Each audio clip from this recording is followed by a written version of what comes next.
Magandang araw! Alam niyo na, lagi tayong mas maganda sa araw!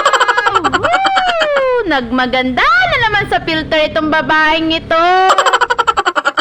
Anyways, kaninang umagang ganap nga yan dahil araw nga ng Sabado at wala nga pasok ang mga estudyante. Ang balak ko nga ay gumising nga ng mga 6:45 dahil pagod nga rin ang person at naglaba nga rin kami ng bunso ko kagabi. Anong oras na nga rin kami natapos. Pero dahil ginising na nga ako ng mga makukulit na kuting na to at nakakaalwas na nga yung pinakapanganay na kuting, bumangon na nga rin ako ng maaga-aga at narinig ko nga rin si Lolo Kokong na nagsasaing na nga sila doon sa kalanang kahoy nila dahil wala nga rin kaming gas na ubusan nga rin kami kahapon at petsa di peligro nga na naman hindi nga kami pa nakakabili at makikisayang na nga ulit kami dito sa kalanang kahoy ng biyanan ko. Habang inaantay ko ngang matapos magsaing si Lolo Kokong ay nilalaro ko nga muna itong mga makukulit na mga pusang ito. Napaka-cute nga talaga habang lumalaki sila at pinangalanan ko na nga rin sila na Lulu, Lala at Lily. Naabutan nyo rin ba yung palabas na Teletubbies? Tuwang-tuwa nga ako dati doon habang pinapanood ko nga yung mga yun. Kaya naisipan ko nga dahil tatlo nga sila ay pinangalanan ko na nga rin silang Lulu, Lala at Lily.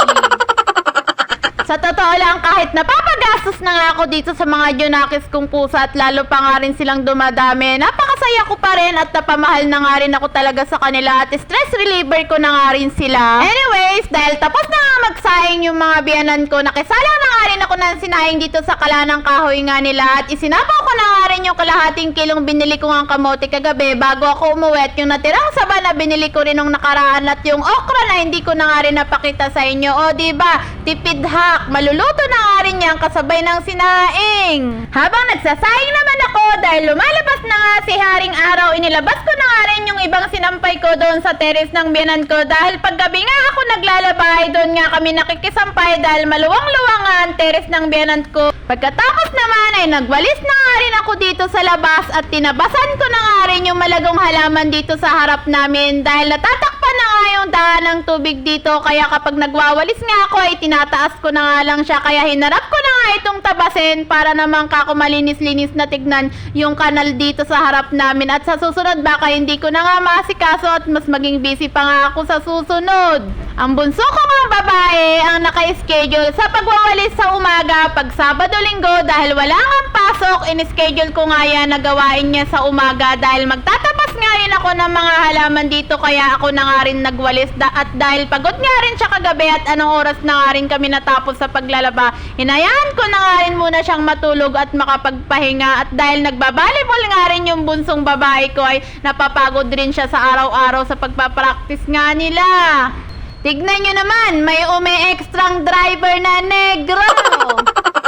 Pagkatapos nga ng ginagawa ko nga doon sa labas, pumasok na nga rin ako at inasikaso ko na nga rin yung pagkain ng mga junakis kong pusa. Tignan nyo naman, parang mga hindi ko pinapakain. May pagkain pa naman silang cat food bukod dito sa inasikaso ko nga ang pagkain nila. Bali nilagang isda nga at kanin ang pinapakain ko nga ang wet food sa kanila. At meron pa nga rin silang cat food kaso nga minsan ayaw nga rin nila ng cat food lalo na itong si Blackie. Hindi nga mahilig magkakain ng cat food. Mas gusto talaga niya ng kanin at ulam. At ayan na nga yung mga isinabaw ko sa sinaing kanina. Luto na nga rin kasabay nga ng sinaing. O diba, tipid ha. Grabe talaga itong mga junakis kong pusa. Akala mo naman mga hindi pinapakain. Binabantayan na habang inaasikaso ko pa nga yung pagkain nila at inaalisan ko pa nga ng tinik at mainit-init pa nga. Tignan nyo naman. Sabi ko nga ay kumain nga muna ng cat food dun sa baba at mainit pa nga itong inaasikaso ko nga ang pagkain sa kanila. At habang inaasikaso ko nga itong pagkain ng mga junakis kong pusa, andyan na nga rin yung mister ko at magluluto nga daw siya nung sinabawang ampalaya na may kamatis at sinalang na nga rin niya doon sa painitan ko nga ng tubig sa trabaho ko dahil wala nga kaming gasol at hindi pa nga rin kami nakakabili ng gasol. Hinati-hati ko na nga yung pagkain ng mga junakis kong pusa para walang away at yun lang. Salamat!